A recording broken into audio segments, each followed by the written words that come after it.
नमस्कार मित्रों, भारत मंडपम में आज अब से कुछ समय पहले संपन्न हुई नीति आयोग की 10वीं गवर्निंग काउंसिल मीटिंग पर इस प्रेस वार्ता में आपका स्वागत है। आदरणीय प्रधानमंत्री जी की अध्यक्षता में हुई इस बैठक में राज्यों और केंद्र शासित प्रदेशों के मुख्यमंत्रियों और प्रशासकों ने हिस्सा लिया। इस प्रेस वार्ता के लिए मैं नीति आयोग के vice chairman Shri Suman berry जी का हार्दिक स्वागत करता हूं।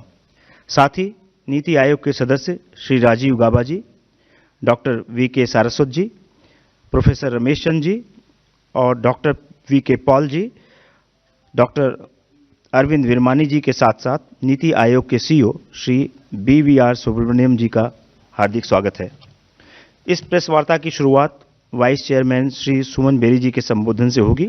उसके बाद नीति आयोग के सीईओ श्री BVR सुब्रमण्यम जी विस्तार से जानकारी देंगे और मीडिया के सवाल सबसे अंत में लिए जाएंगे।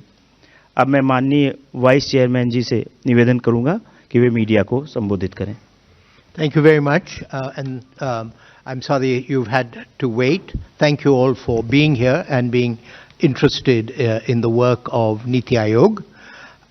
This is the most important meeting that NITI Aayog holds roughly once a year.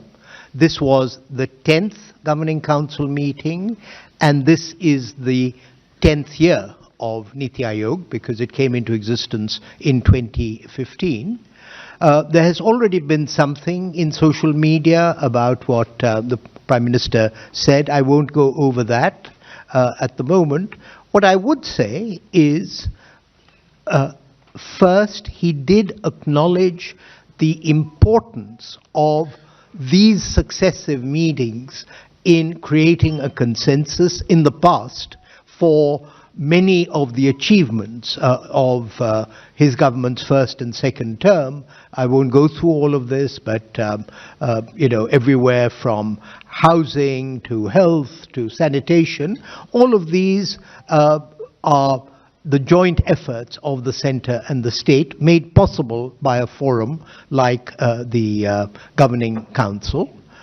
The second point that I think was very important was that even though there was a record of 10 years of achievement, the clear message is that it is time to accelerate, it is possible to accelerate, and this has to be a national movement. This is not, it has to be done, it's a political movement, it needs to mobilize the entire population.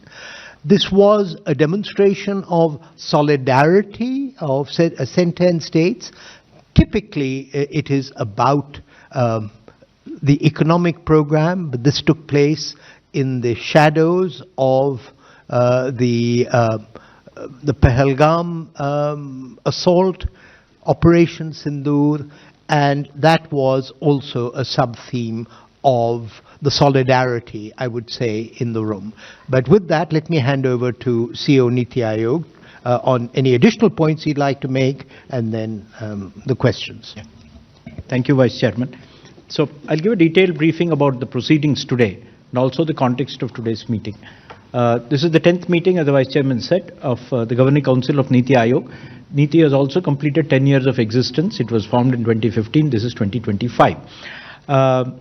First, let me make it very clear. I think there was a sense of positivity in the room, and I think I would like to mention that very, very early on. We had 31 out of the 36 states and UTs participating. This is the highest ever participation of a Governing Council of NITI Aayog. We have had 31 participants long ago in the first meeting and maybe once more.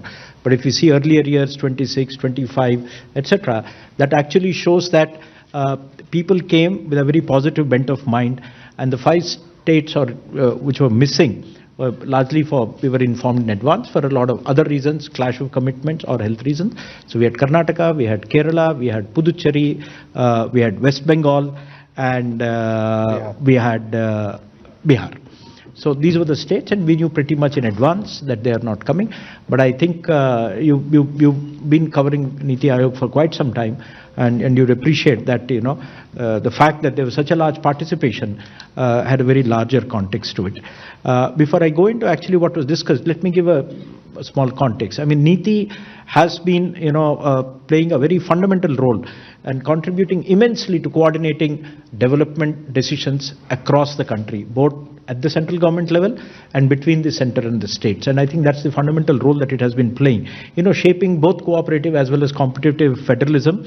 And it's been shaping national policies, shaping visions, both at the central level as well at the state levels. It's been pushing states and central government into data-driven decision making, into empirical, evaluation-based decision making, and also wherever necessary, both at the central level with ministries as well as with the states, hand-holding. So I think, and NITI has been the repository of the Sustainable Development Goals. So I think that's another area which NITI has pushed. So this shows in the depth of work which NITI has done over the last 10 years. And I think it is seen now widely as a platform. And I'll refer to what PM said in this context in a minute later. The agenda for the meeting was actually basically 2 items apart from an action taken report. Firstly, the theme of the meeting itself and the first item in the agenda was Viksit Rajya for Viksit Bharat. Viksit Bharat Hetu Viksit Rajya. The whole idea is, in the last governing council, the 9th governing council held just after the election in July, the Prime Minister had given a call for all states to prepare their own state visions, making their states Viksit Bihar, Viksit Orissa, Viksit Madhya Pradesh, so that they have visions which will then aggregate into a larger vision for the nation. So I think that is what drove the agenda for the last 1 year, and that's why it became the primary theme of today's governing council meeting. The reason for the PM giving this call last time is that India is at a turning point. It's at a takeoff stage. And this is at the cusp of a change in our growth trajectory. And given that we have solved a lot of issues regarding basic services, access to basic services, and having reduced extreme poverty to less than 5% almost, I think the country is at a takeoff stage where it can grow very, very rapidly, as has been done by many countries in the past. So this was the context. Given this, as well as the demographic dividend that India is actually blessed with for the next 20-25 years, that we can grow rapidly, the Prime Minister gave a call that all states to prepare a vision document at their level. And this is already visible in the growth of India. We are the 4th largest economy as I speak. We are a $4 trillion economy as I speak. And this is not my data, this is IMF data. India today is larger than Japan.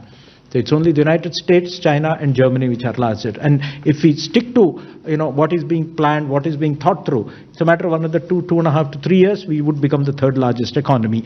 And in this, the reason for the Prime Minister giving this call is this is a long haul and we have to do it for about 25 years. States are fundamental. Be it industrial development, be it services, be it agriculture, be it with human capital, everything has to be done in states. And if you do not have visions for states individually, it's like actually having a bullock cart with only one, bull, not two. It will not run. So if the vehicle has to move forward, you need both center and states to work in tandem.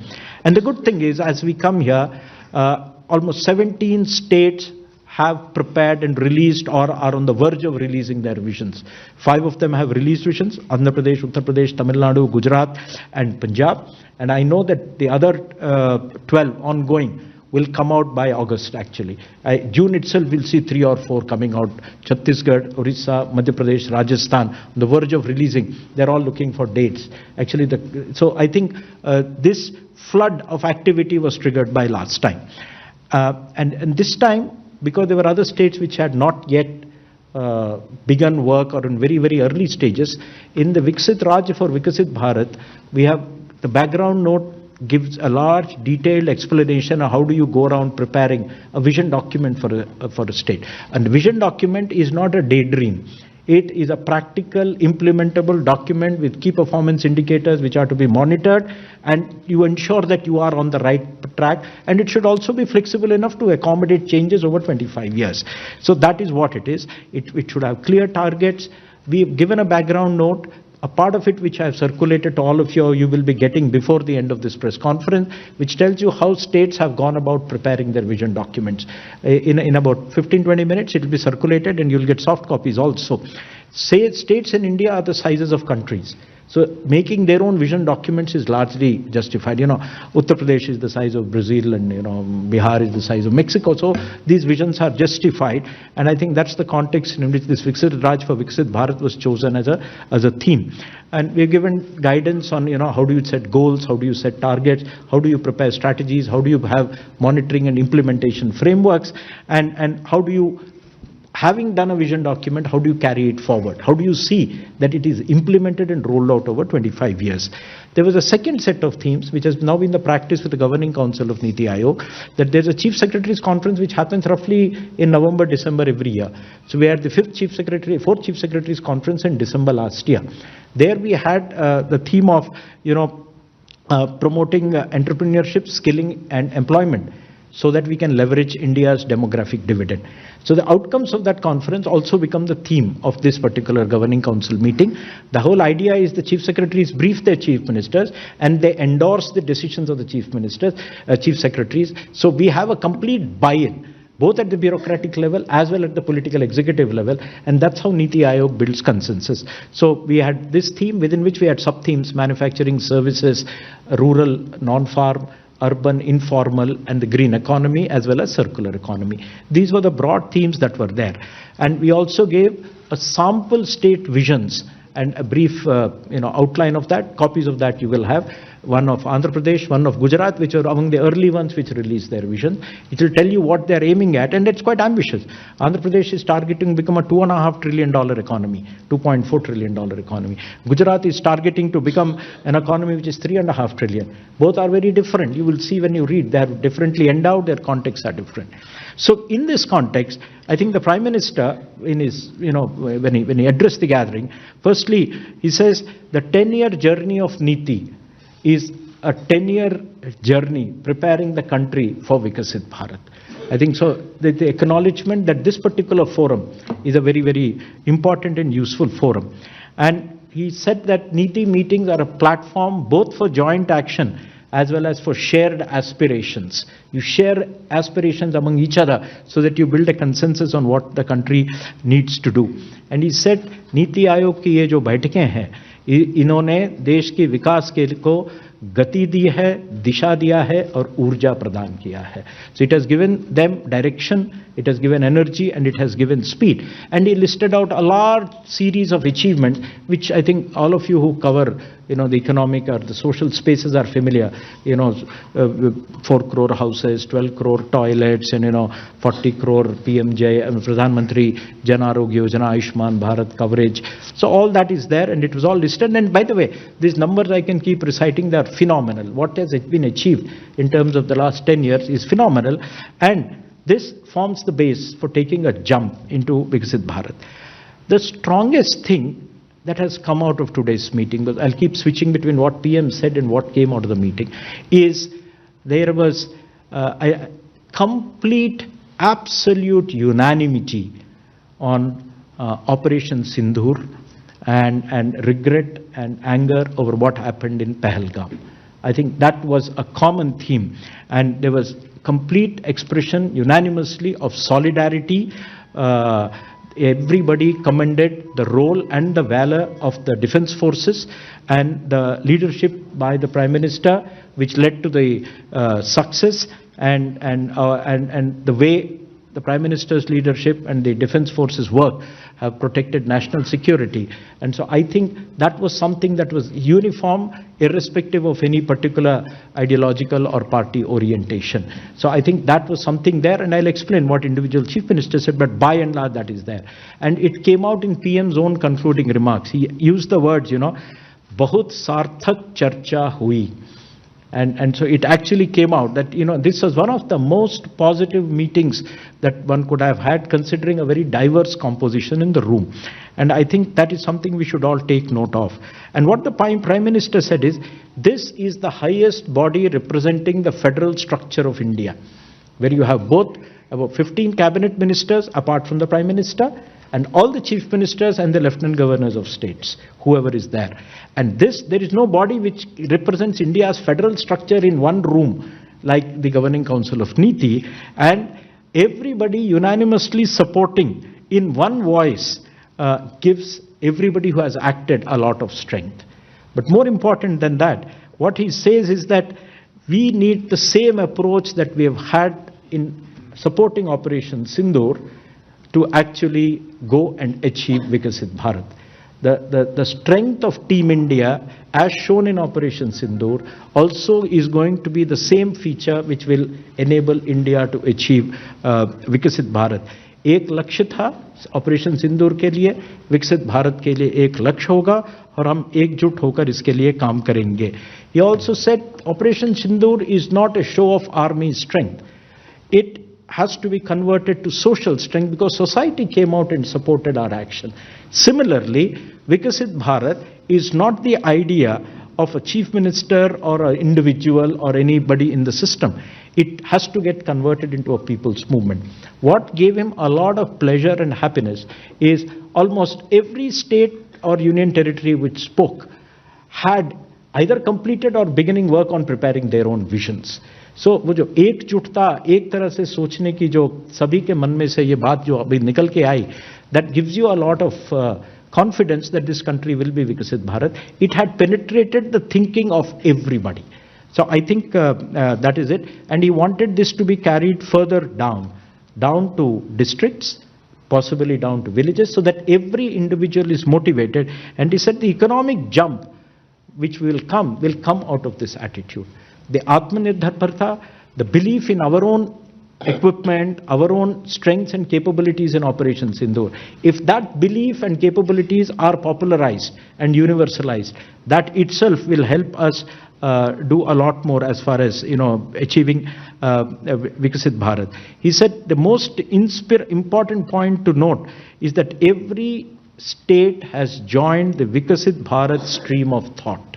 So now एक प्रवाह है और सभी लोग अब उस प्रवाह में जुड़ गए हैं, and we need to take it further down. And once you take it further down, it becomes an autopilot.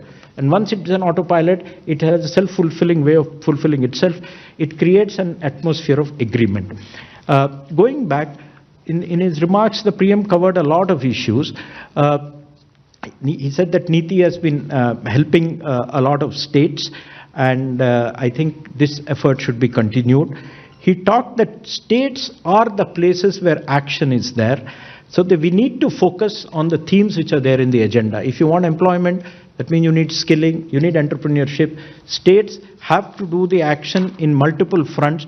Most importantly, they need to focus on manufacturing, they need to focus on services, which means remove a lot of bottlenecks. And what kind of bottlenecks? Changing policies, ease of doing business, removing obstacles, removing obsolete laws, reducing compliances. We have done a lot in Delhi. Some states have done a lot at state level, but there is a lot more to be done. Please work at state level, go down to local self-bodies, municipalities, and see that, we remove all these obsolete stuff so that investors should feel that they are welcome. And for that, there should be a friendly competition between states, create an investment-friendly atmosphere in states. He also referred to a task force created by the Cabinet Secretary with a lot of work assigned to secretaries for deregulation. Basically, identify and remove a lot of unnecessary regulation which is hindering ease of doing business at state level. So this was one area of focus. He also asked states to focus on exports, because you just don't have to have manufacturing and services. The world is there for us. The government has been signing a lot of FTAs, more are in the pipeline. We need to leverage the FTAs. And to leverage that, he wanted states to start thinking on those lines. He also talked about, the ODOP, One District, One Product program, which he had, but it's not about just one district, one product. He wanted that to be made world class. How do you make it world class? Through quality, through marketing, through packaging, so that people feel like owning it. There is a huge world outside which has a demand for local, ethnic, identified stuff. There's a huge global market. States need to work to tap that. And few succeed in one sector. And if you succeed, say, in auto sector, you will have spillover effects in other sectors. You succeed in auto sector, you will have success in the automotive component sector, and so on and so forth. He named areas where we have had success. We have had success in electronics, we have had success in semiconductors, we have had successes in textiles and a couple of areas. So he basically said, a farmer will harvest as he reap as he sows. So you have to, बीज सही डालोगे और खेती करोगे तभी आप फसल काट पाओगे. And therefore that was one area of emphasis. The second area is, given our demographic dividend, the size of our population, I think skilling has to be given a lot of importance. We can give them the skill capital of the world, but curriculums have problems. A lot of it is outdated. In an era when you are driving a new generation cars, ITIs can train people on ambassador cars. They're quite useless. So you need to update your curricula, the teaching methods, new areas have to be introduced. That way you can actually become global. Your workforce can become global. That's another area. He dwelt on a lot of things which I won't go through. He talked about cybersecurity. He gave a lot of emphasis to tourism. And I think that's something you may have seen in social media. He took a lot of time on explaining the importance of tourism. He said the G20 has unleashed a lot of interest in tourism in India. That it's for states to capitalize. And he said, don't try to do everything at one go. One state, one global destination. Develop one destination in a state or a UT where everything is seamless and as good as the best in the world. That will create a momentum, then others will copy in the neighborhood. So I think that's a call he gave. One state, one destination, where you have ease of travel, where you have ease of visiting that place, etc. Another area which he gave a lot of emphasis to was cities. That cities are driving growth. We are about 1/3 urban. By 2047, we'll be 50% urban. We need to pay more attention to that. And the explosive growth of cities is going to take place. If you don't plan for that, you're going to have messy development. Our cities will be unlivable. Use cities to actually leverage economic growth. He referred to the challenge fund, our city challenge fund, which was announced in the budget, 1 lakh crores with a 10,000 crore provision, and said cities should prepare plans, programs, projects, and tap into that fund. Then he gave a lot of other areas where the central government schemes are there. Things like he asked states to use Gati Shakti for social infrastructure, talked about women's employment, improving women's participation rate in the labor force, making it safer, making it more convenient, better timing, better travel, better facilities so that more women participate. He also talked about the importance of cooperatives, how that can actually transform the rural economy. He wanted river linking to be tried out, if not at a big level, but at least at an intra-state level, and take it forward. And he said in conclusion that if you have policies, the policies should be in a manner that they deliver impact. That's how policy should be. Policies are not things which are in books. And once people see impact, they accept change because they see change for their own benefit. And he concluded his opening saying that this is an unprecedented opportunity. In the end, as I said, he was extremely delighted by, the unanimous support for Operation Sindoor. The mood and atmosphere in the room. He said if the same mood can be captured and used for Viksit Bharat, Team India can certainly make India a developed nation.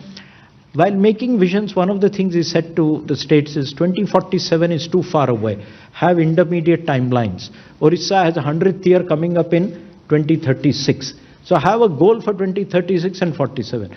Maharashtra has a 75th year of its formation, 7-8 years from now. Have that an intermediate goal and then have a final goal, and so on and so forth. He also referred to a lot of chief ministers, their good suggestions, etc. He focused on 3 or 4 areas: agriculture, he focused on education, he focused on healthcare, and a lot of things that be done, things like TB Mukt Bharat, controlling obesity, reducing edible oil imports, and using technology in agriculture. He also urged states to implement programs which are funded largely by the central government. Take interest because it will help individuals, PM Janman, Pradhan Mantri Awas Yojana, and so on and so forth. And he basically concluded with this sentence saying that, leaving this room, I'm quoting him, I feel confident that we can achieve Viksit Bharat. When we made a call for Purna Swaraj in the 1920s, it took India 25 years to get Purna Swaraj. We are 25 years from Viksit Bharat.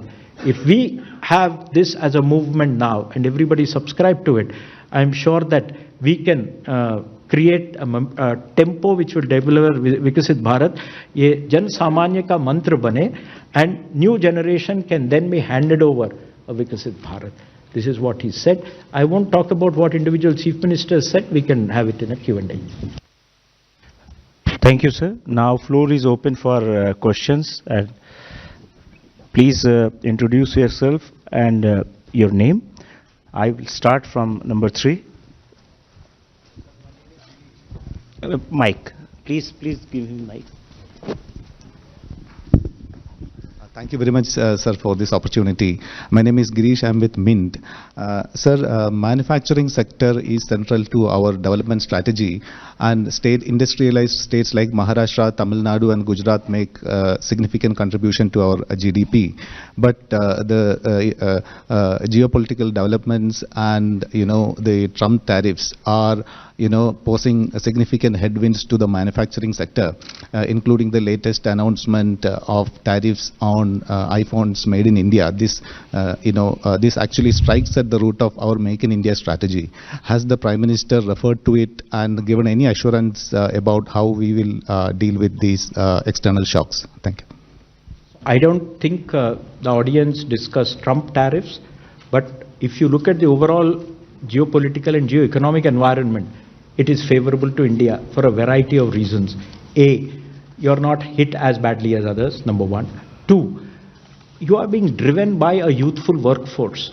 Anybody wanting to do manufacturing on a significant scale, the only place you can get cheap labor force on a large scale is now India. So this is inevitable. What is the problem? The problem is all on the supply side. You need workforce which is skilled. You need to set out your infrastructural issues. You need to have good utilities, electricity, water supply, roads, industrial park, logistics, etc. If we do that, it is there. And you referred to some states, and that's what was referred to in the meeting.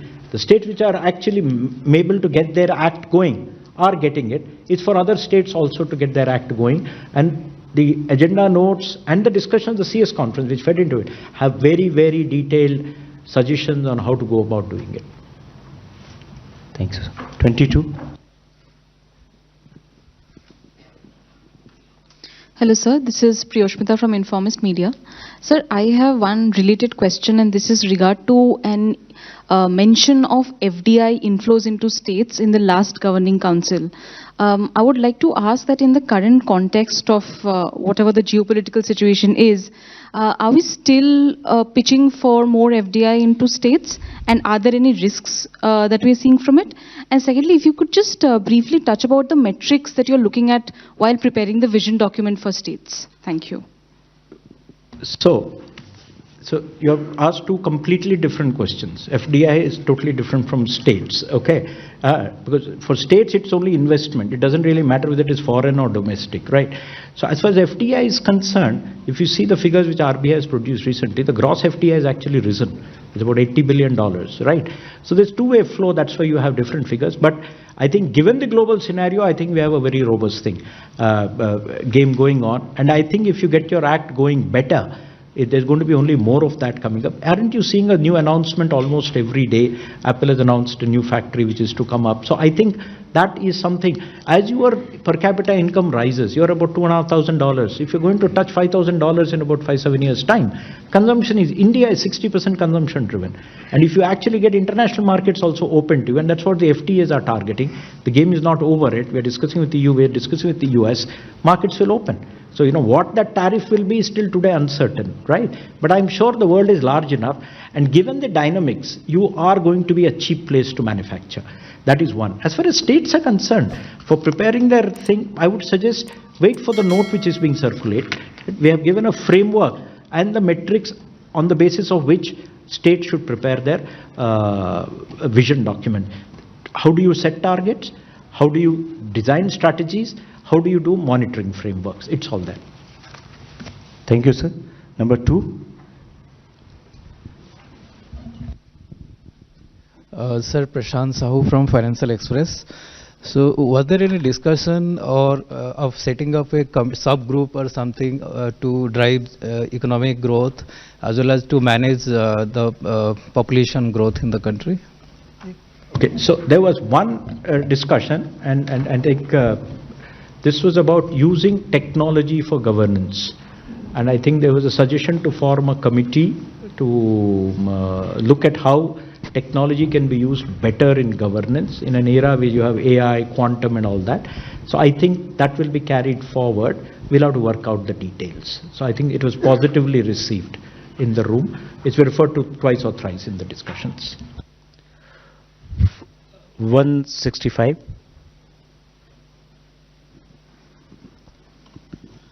Sir, मेरा सवाल है कि जिस तरह से आप लोग नीतियां बनाते हैं और बैठकें भी होती राज्यों के साथ में, तो राज्यों में के डेवलपमेंट में काफ़ी सारा इम्बैलेंस है, क्योंकि कई सारे ईस्टर्न राज्य काफ़ी पीछे हैं, बैकवर्ड माने जाते हैं, और वेस्टर्न राज्य काफ़ी सारे आगे हैं. तो कई सारे राज्यों के जो इम्बैलेंस है उसको ठीक करने के लिए आप लोगों ने कुछ अलग से कुछ उपाय किए? ठीक है जी, जो आपने बोला वो वास्तविकता तो वही है. कुछ राज्य बेहतर कर रहे हैं, कुछ राज्य उतना बेहतर नहीं कर रहे हैं. तो ये नीति आयोग जो राज्यों को मदद कर रहा है विजन्स बनाने के लिए, हम केवल संपन्न राज्य जो अच्छे कर रहे हैं उनके लिए नहीं बना रहे. उड़ीसा का विजन डॉक्यूमेंट नीति आयोग से मदद से बना है. आज बात हो रही थी जून के महीने में 12-13 तारीख उनका 1 साल हो रहा है, शायद वो रिलीज कर रहे हैं.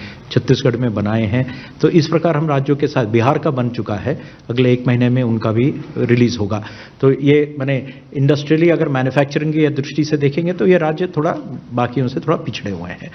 दूसरा, इसके अलावा आप अगर 2 बजट पहले देखेंगे, पिछले साल के बजट में, मैंने 2024 जुलाई वाले बजट में एक पूर्वोदय की उसमें जिक्र था. सो पूर्वोदय बिहार, झारखंड, वेस्ट बंगाल, उड़ीसा, आंध्रा, ये पूर्वोदय राज्यों के लिए एक कार्य योजना बनाने की का घोषणा हुआ था. और उसको क्रियान्वित करने के लिए हमने डॉक्टर रमेश चंद की अध्यक्षता में एक कमेटी बनाई है. उसमें राज्य भी उसमें शामिल हैं और विभिन्न विभागों के जो अधिकारी हैं वो शामिल हैं. वो कार्य लगभग पूरा हो गया है, पूरा ही हो गया मान के चले. 1 महीने के अंदर एक्चुअली वो रिपोर्ट रिलीज हो रहा है. ड्राफ्ट स्टेज पे थोड़ी एडिटिंग चल रही है. तो यहाँ पर ये सारे राज्य अगर देखे जाए किसी न किसी तरह से पिछड़े हुए हैं. तो इनके लिए बिकॉज एक राज्य अकेला अगर आप देखेंगे, झारखंड हो या बिहार हो, उसकी प्रॉब्लम्स को अगर सॉल्व करना हो तो बगल वाले राज्य को भी टैकल करना पड़ता है, क्योंकि किसी के पास शायद बंदरगाह नहीं है या कुछ नहीं. तो ये सब मिला के योजना बन चुका है. ये हम अगले महीने जून में रिलीज करेंगे. तो इस तरह से हम केवल विकसित राज्यों को नहीं देख रहे, जो उतना विकसित नहीं है उनको भी ध्यान दे रहा है नीति. 237. सर आप बोलना चाहेंगे कुछ पूर्वोदय के बारे में? पूर्वोदय स्टेट्स के लिए एक रोड मैप तैयार करने के लिए हमने फिर कमेटी बनाई थी, जिसमें केंद्र सरकार के सेक्रेटरी थे और उन 5 स्टेट्स के सेक्रेटरी और दूसरे ऑफिसर्स भी थे.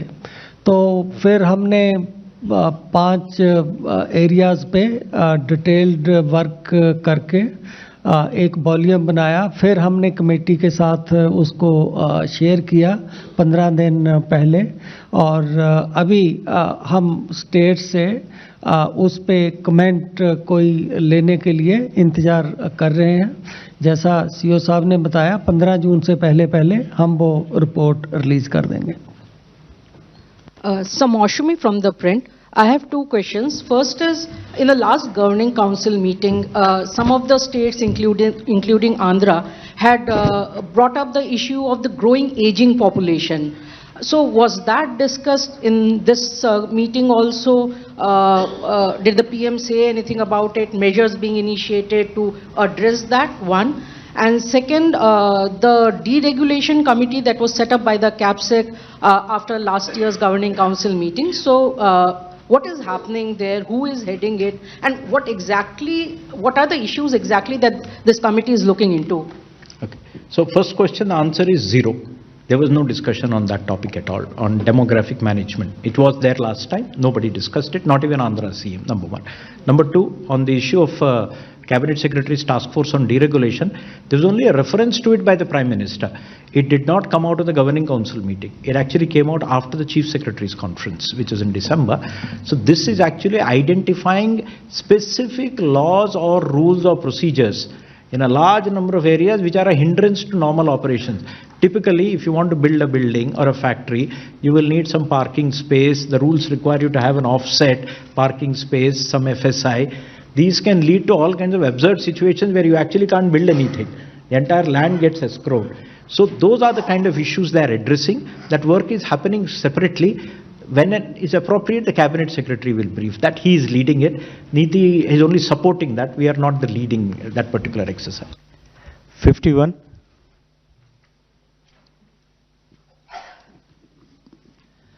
Hi sir, I'm Dhruvaksh from Business Standard.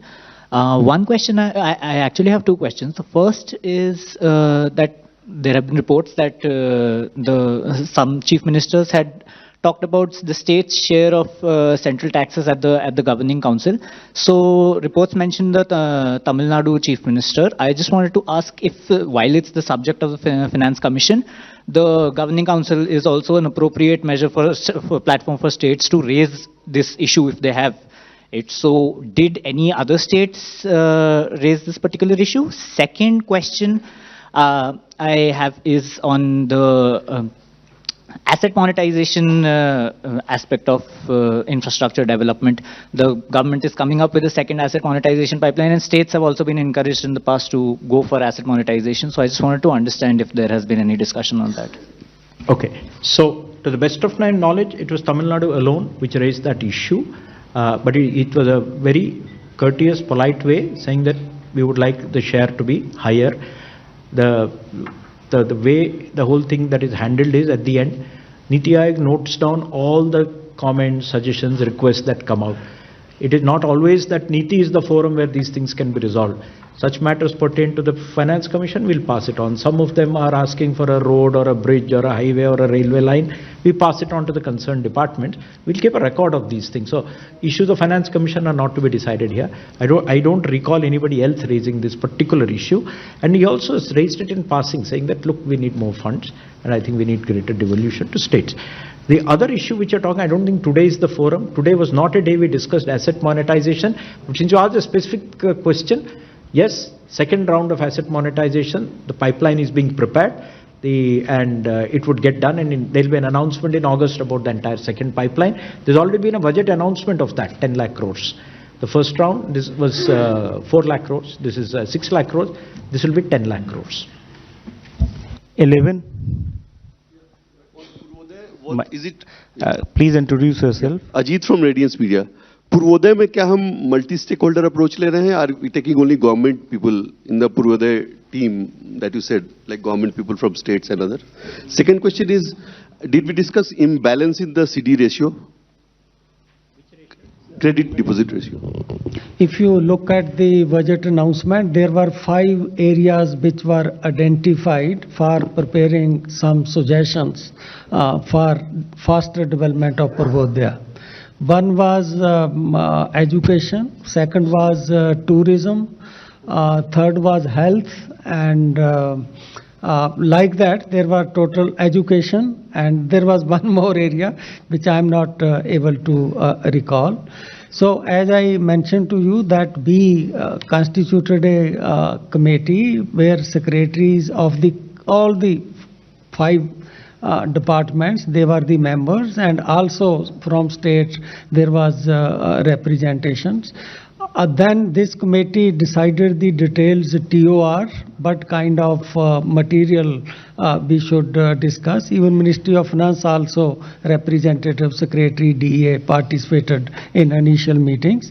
So after they decided about what kind of themes this committee should write on, we took help of NITI vertical. You know, in NITI we have strong vertical education and all those. So we took their help.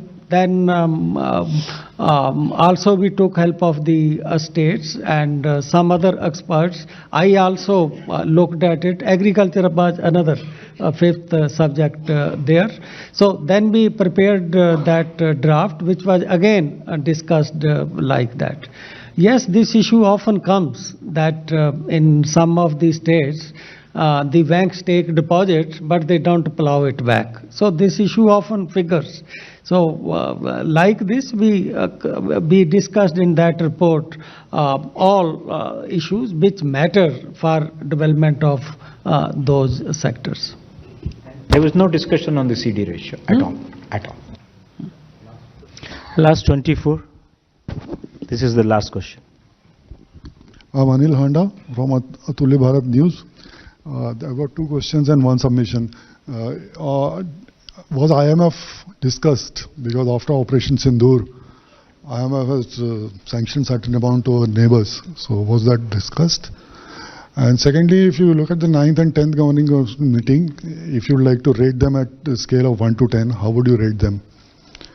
And my submission is the 5 states which have abstained are non-BJP ruling states. You have anything to say on that? Okay, so the last one, there is a factual, it's incorrect. Puducherry BJP is an ally, Bihar BJP is an ally, they are in the government, so it is not that only non-BJP states. I've told you, there are a lot of health reasons, I don't want to go into details of why they are not. Very politely it was communicated to me, that's why you're not seeing any statements or whatever, number one. Two, the first thing was about IMF, right? IMF was not discussed, this is not the forum at all. And you wanted to rate the 9th, 10th and other days. I've seen 3, my seniors have seen probably more than that. This I would rate among the best. But at the end of the 8th meeting also, I'm not carrying it right now, PM said, बहुत ही सौहार्दपूर्ण वातावरण में ये बैठक हुई है. So there is one. So the 8th one was actually very polite, courteous, etc. And today he said, as I said, I repeated, he was equally emphatic that बहुत ही सार्थक चर्चा हुई है. And the atmosphere in the room had to be seen to be believed. It was so positive. And it doesn't matter, you had Umar Abdullah speaking at one end and you had Tamil Nadu speaking at the other end. You could see such a unanimity about development, and I think that's what the purpose is. I think we'll stop here. Last question. Okay. 189. Sir, this is Madhuparna Das from CNN News 18. So in the recent current geopolitical, how the situation is emerging, so there are a flurry of agreements between India and Turkey, India and Bangladesh, and government is taking also a lot of decisions in terms of import exports. So sir, we just need to understand is are the states also expressing their concern how to go about it? Is there any policy decision about it, about the trade agreements and all, because a lot of agreements are in public and private areas. So I have not understood it, but I don't think states have any role in trade agreements, etc. But when you have any, trade opportunity, be it through an FTA or whatever, to capitalize on that, if you want to capitalize on, say, some shrimp exports, you will have to talk to Andhra where shrimp is, You want to capitalize on textiles, you will talk to Gujarat, Coimbatore and Punjab, So I think that extent the departments do that, but I don't think there's any direct role. But the PM emphasized, focus on exports that gives you jobs. And states are focusing on manufacturing for exports. Sir, I'm talking about the agreements between Turkey and India, or let's say Bangladesh and India. There was no discussion on those, none at all. Thank you. Okay. Thank you very much, sir.